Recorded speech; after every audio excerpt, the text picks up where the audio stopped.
दसऱ्याच्या स्वागतासाठी फुल बाजार सज्ज झाला असून केशरी आणि लालसर रंगाच्या झेंडूच्या फुलांनी बाजार सजला आहे। गेल्या 2 दिवसात बाजारात तब्बल 1.25 लाख किलोहून अधिक झेंडूच्या फुलांची आवक झाली।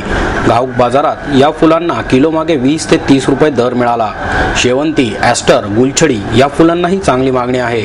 छत्रपती शिवाजी मार्केट यार्ड फुल बाजारात सातारा, सोलापूर, बीड, उस्मानाबाद, नाशिक आणि नगर येथून झेंडूची तब्बल 1,12,340 किलो आवक झाली। तुळजापुरी झेंडू 22,492 किलो आला।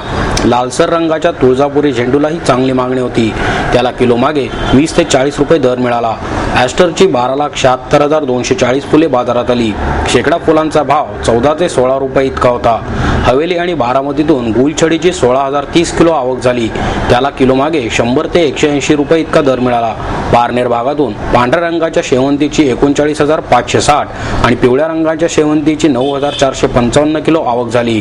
पांढऱ्या शेवंतीला किलो मागे 70 ते 110 तर पिवळ्या शेवंतीला 70 ते 80 रुपये भाव मिळाला। नवरात्रापूर्वी 2 ते 3 रुपये किलो दराने विकला जाणारा झेंडू नवरात्र काळात 10 ते 20 रुपयांवर पोहोचला होता।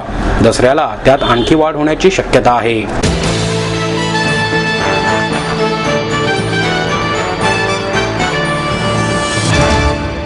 नवरात्री निमित्त श्री गणेश बाल मित्र मंडळाच्या वतीने रास दांडियाचे आयोजन करण्यात आले होते। दांडेकर पूल येथील श्री गणेश बाल मित्र मंडळाच्या वतीने दरवर्षी नवरात्र उत्सव साजरा केला जातो।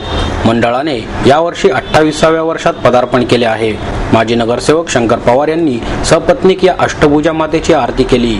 या अष्टभुजा माता नवसाला पावणारी असून मंडळाचे अध्यक्ष राजाभाऊ कांबळे यांच्यासह सुनील भेगडे, सोनू कांबळे, दत्ता जोरी, बाबा अडागळे, जयदीप यनपुरे, शरद शिंदे आदी कार्यकर्ते देवीची मनोभावे 9 दिवस पूजा करतात। मंडळाच्या वतीने देवीसाठी LED लाईटचे मंदिर बनवण्यात आले आहे। प्रज्वलित ज्योतीलाच मातेचे जागृत स्थान मानत असंख्य भाविक मोठ्या उत्साहात नवरात्रोत्सव साजरा करत आहेत। जागृत देवी म्हणून मातेच्या दर्शनासाठी हजारो भक्तगण येतात। देवीचे मनोहारी रूप आणि मंडळ परिसरातील मंगलदायी वातावरण यामुळे भक्तीचा सात्विक आनंद भाविकांना अनुभवता येतो। नवरात्रोत्सवामध्ये मंदिर परिसरात भजन, कीर्तन अशा धार्मिक उपासनेबरोबरच रंगणारा रास दांडिया वैशिष्ट्यपूर्ण आहे।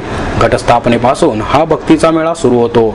सकाळी 9 ते 11 या वेळेत देवीचा पाठ, सायंकाळी 6 ते 6:30 या वेळेत आरती आणि रात्री 8 ते 10:30 पर्यंत गरबा हे या उत्सवाचे आकर्षण असते।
केंद्र सरकारच्या मनुष्यबळ विकास मंत्रालयाने देशातील सर्व अभिमत विश्वविद्यालयांच्या कार्याचे मूल्यांकन करण्यासाठी एक समिती स्थापन केली होती। त्या समितीने पुण्यातील भारतीय विद्यापीठ विश्वविद्यालयाला अ दर्जा दिल्याचे नुकतेच जाहीर केले आहे, अशी माहिती कुलगुरू प्राध्यापक डॉक्टर शिवाजीराव कदम यांनी पत्रकार परिषदेत दिली। यावेळी कार्यवाह विश्वजित कदम, UB भोईटे यांच्यासह विविध विभागांचे प्राध्यापक उपस्थित होते। केंद्र सरकारच्या समितीमध्ये अध्यक्ष doctor PR Tandon, Indian institute of सायन्सचे माजी अध्यक्ष डॉक्टर गोवर्धन मेहता, IIT कानपूरचे संचालक प्राध्यापक डॉक्टर आनंद कृष्णन, प्राध्यापक डॉक्टर मीरी हे सदस्य होते। डॉक्टर कदम म्हणाले, विश्वविद्यालयात 278 अभ्यासक्रम राबवले जातात, त्यातील 108 पदव्युत्तर, 45 पदवी आणि 48 पदविका पातळीचे अभ्यासक्रम आहेत। प्राध्यापकांनी 2 वर्षात 1400हून अधिक संशोधनपर लेख नियतकालिकांमध्ये प्रसिद्ध केले आहेत। तसेच स्कोप्समध्ये 460 पेपर्स प्रसिद्ध आहेत। प्राध्यापकांनी केलेल्या संशोधनातून 42 पेटंट्स प्राप्त केले आहेत। 5 वर्षात अनेक संशोधन प्रकल्प पूर्ण केले आहेत। संशोधन प्रकल्पांना 27 कोटींपेक्षा जास्त अनुदान प्राप्त झाले आहे। या सर्व गोष्टींचे समितीने मूल्यमापन करून अ दर्जा दिल्याने जोमाने काम सुरू होणार आहे, असेही त्यांनी सांगितले।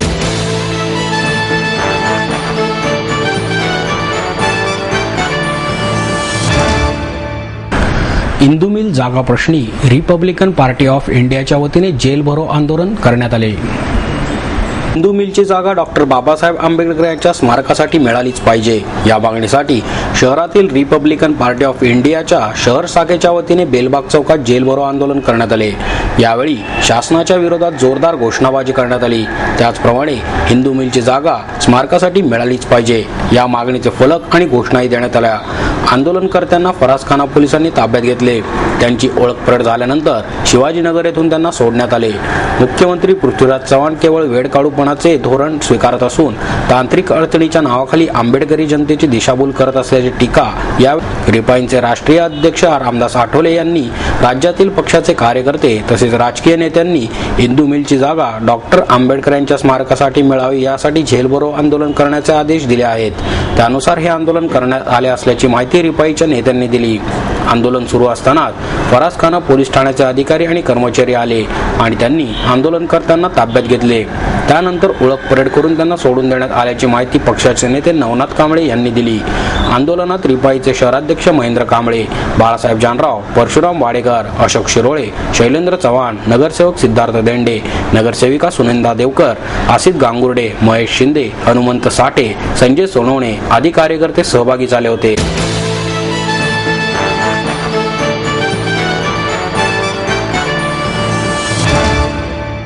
पुणे आउटडोर ॲडव्हर्टायझिंग असोसिएशनच्या वतीने आपली बाजू स्पष्ट करण्यासाठी पत्रकार परिषदेचे आयोजन करण्यात आले होते.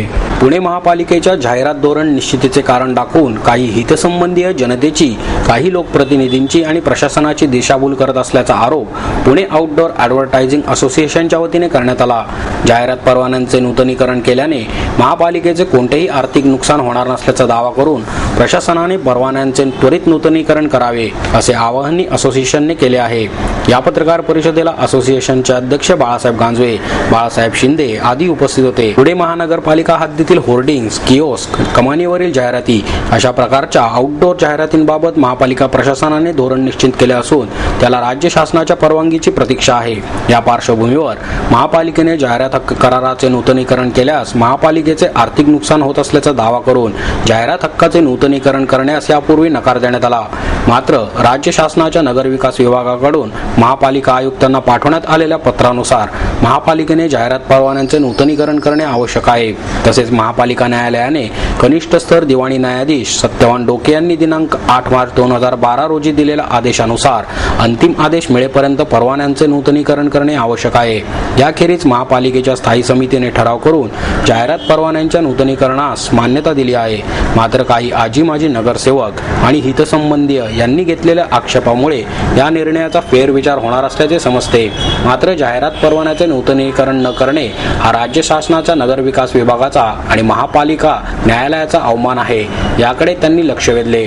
जाहिरात व्यावसायिकांच्या जाहिरात परवान्याचे नूतनीकरण केल्यास महापालिकेचे 3 वर्षात 120 कोटी रुपयांचे नुकसान होईल. हा दावा खोडून काढण्यात आला. प्रशासनाच्या जाहिरात धोरणात सर्व प्रकारच्या आउटडोर जाहिरातींचा समावेश असून सध्या केवळ होर्डिंगच्या माध्यमातून महापालिकेला 3 वर्षाला 60 कोटी रुपयांचा महसूल उपलब्ध होत आहे.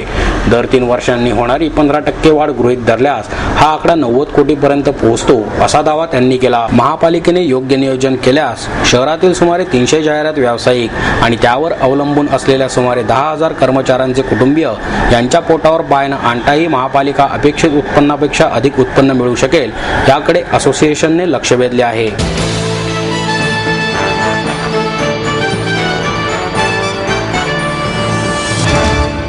शूट आउट रोखणारे पोलीस आणि स्थानिक नागरिकांचा पोलीस आयुक्त गुलाबराव पोळ यांच्या हस्ते सत्कार करण्यात आला. SP कॉलेजच्या मैदानाजवळ एकाचा खून करण्यासाठी फिल्डिंग लावलेल्या तिघांना पकडण्याची मोलाची कामगिरी करणारे पोलीस अधिकारी, कर्मचारी आणि स्थानिक नागरिकांचा पोलीस आयुक्त गुलाबराव पोळ आणि सह आयुक्त संजीव कुमार सिंगल यांनी रोख पारितोषिक आणि प्रशस्तीपत्रक देऊन सत्कार केला. फरासखाना पोलीस स्टेशनच्या दक्ष कर्मचारी सुनील धमाले, मुख्यालयाच्या महिला पोलीस कर्मचारी सारिका सनप, दत्तवाडी पोलीस ठाण्याचे पोलीस निरीक्षक विजयसिंग गायकवाड, कर्मचारी AS सीताफळे, HP कांबळे आणि साने गुरुजी वसाहतीतील स्थानिक नागरिक विशाल विठ्ठल पवार, मनोज बनसोडे तसेच रवींद्र मधुकर ऐनापुरे यांचा पोलीस आयुक्तांनी गौरव केला. ढमाले यांना 10,000 रुपये, सानप यांना 5,000 रुपये, गायकवाड यांना 3,000 रुपये तर कांबळे आणि सीताफळे यांना प्रत्येकी 2,000 रुपयांचे पारितोषिक दिले. स्थानिक रहिवासी पवार, बनसोडे आणि ऐनापुरे यांना प्रत्येकी 1,000 रुपये आणि प्रशस्तीपत्रक देऊन गौरवण्यात आले. सहआयुक्त सिंगल, अतिरिक्त पोलीस आयुक्त चंद्रशेखर दैठणकर, शहाजी सोळुंखे, उपायुक्त मकरंद रानडे, पोलीस निरीक्षक राजेंद्र सावंत आदी यावेळी उपस्थित होते.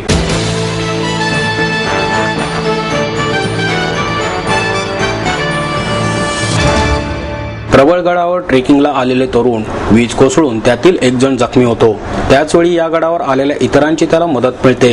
एक जण जखमी तरुणाला श्वासोच्छ्वास देतो तर दुसरा त्याला गडावरून लवकर खाली आणण्यासाठी धावपळ करतो. वेळीच मदत मिळाल्याने या युवकाला नवा जन्म मिळतो. अशा प्रकारे माणुसकीचे दर्शन घडवणाऱ्या या मावळ्यांचा शिवशाहीर बाबासाहेब पुरंदरे यांच्या हस्ते हृदय वातावरणात सन्मान करण्यात आला. मधील शिवप्रताप संस्था आणि क्रिएटिव्ह फाउंडेशनच्या वतीने हा सन्मान करण्यात आला. उपमहापौर दीपक मानकर, आमदार विनायक निमन, पंकजा मुंडे पालवे, माधुरी मिसाळ, पोलीस निरीक्षक भानुपतराव बर्गे, इंदिरा ग्रुपच्या अध्यक्षा तरिता मेहेंदळे, डॉक्टर मिलिंद भोई यावेळी उपस्थित होते. प्रतीक संदीप खर्डेकर हा मित्रांबरोबर प्रबळगडावर ट्रेकिंगला गेला होता. कलावंतीन बुर्जावर असताना वीज कोसळून तो जखमी झाला. त्याला अक्षय गुजर, आदित्य नाडिवडेकर यांनी कृत्रिम श्वासोच्छ्वास दिला. मिलिंद स्वामी, रवी काकडे, शैलेंद्र आपटे, भास्कर सुहेल यांनी प्रथमोपचार केले. सागर मुंडे, रोहित पवार, शिवाजी टेकाळे, सतीश म्हात्रे, कल्पेश पाटील यांनी गडावरून झोळी करून प्रतीकला सुखरूप खाली आणले. वाईट फार बोलतो की माझ्या आयुष्यात हे वाईट चालले, हे वाईट चालले, हे वाईट चालले. पण आपण जेव्हा मृत्यू समोर बघतो ना तेव्हा आयुष्याचं महत्व कळतं. मी माझ्या डोळ्यासमोर मी प्रतीकला एक ट्रेक आधी ओळखलं होतं फक्त, पण मी त्या रात्री घरी आल्यावरती माझ्या आई वडिलांवर फार रडलो. मला वाटलं की मी जर त्यावेळेस तसं नसतो करू शकलो तर मे बी प्रतीक. मी सगळ्यांनाच सांगतो की आपल्याला जे आयुष्य भेटलंय फार खूप मोलाचं आहे. आपण त्याच्याबद्दल जोपर्यंत अनुभवत नाही की what is the ultimate of life, आपल्याला त्याचं महत्व कळणार नाही. पुरंदरे म्हणाले, छत्रपती शिवरायांना अभिप्रेत असलेले मावळे होण्यासाठी तरुणांनी किल्ल्यांवर भ्रमंती केली पाहिजे. अडचणीत सापडलेल्यांना मदत करणाऱ्या तुम्ही सर्व तरुण हे देवदूत आहात असेही त्यांनी नमूद केले.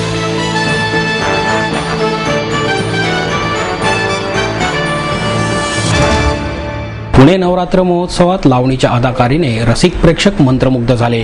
बुगडी माझी सांडली ग, यारावजी बसाभाऊजी, वाजले की बारा अशा एकापेक्षा एक सुरेल मराठमोळ्या लावणीने आणि लावण्यवतींच्या अदाकारीने पुणे नवरात्र महोत्सवात रंग भरले गेले.